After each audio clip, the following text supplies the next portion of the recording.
Alright, I'm back with part 2 of Rotorwash Rumble. God, I hate saying that.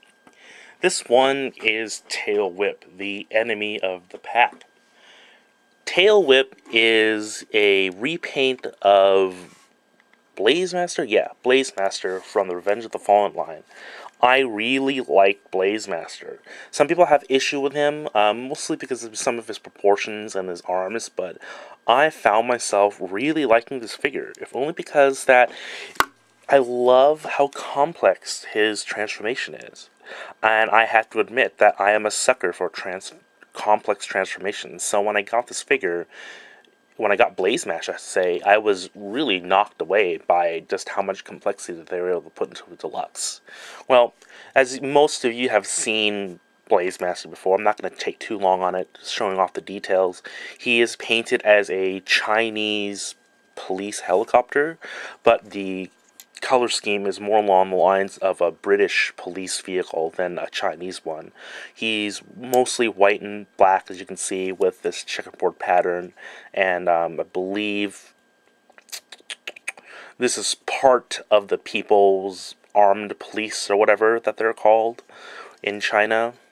Don't know off the top of my head. He's got police blinkers right here. They're painted on his back too, right here, then on his tail rotor also, and that's about it. This one came with this, will come with this trademark logo under each Decepticon symbol, and I just simply scratched them off with an X-Acto knife. The gimmick is still here, pretty decent gimmick, so let's go through the transformation.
That part bugged me for a long time when I first got Blazemaster, plugging in the backpack, but after I got it once, then it wasn't too bad, now I realize it.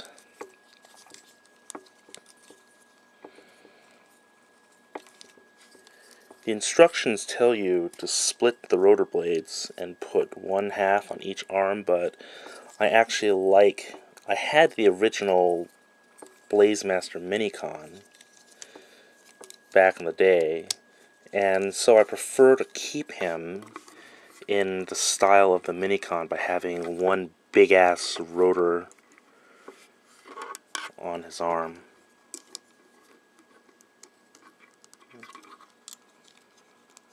Like this. And here's Tailwhip.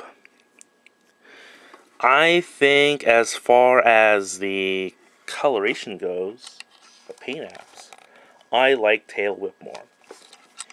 I think the colors are a little more dynamic. They gave him good contrast, and there's a lot more paint apps in this guy, as you can clearly see too.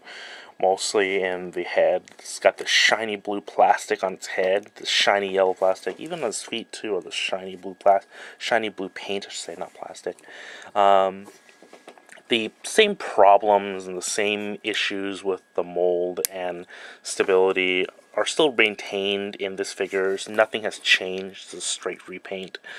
But I have to say that I really like the Blazemaster mold, and I think that aside from and I don't have the evac repaint, unfortunately, and I would love to get that, but this, I think, is a great piece to my collection, since, well, I just don't think he's that bad of a toy, if you can really forgive the arms here.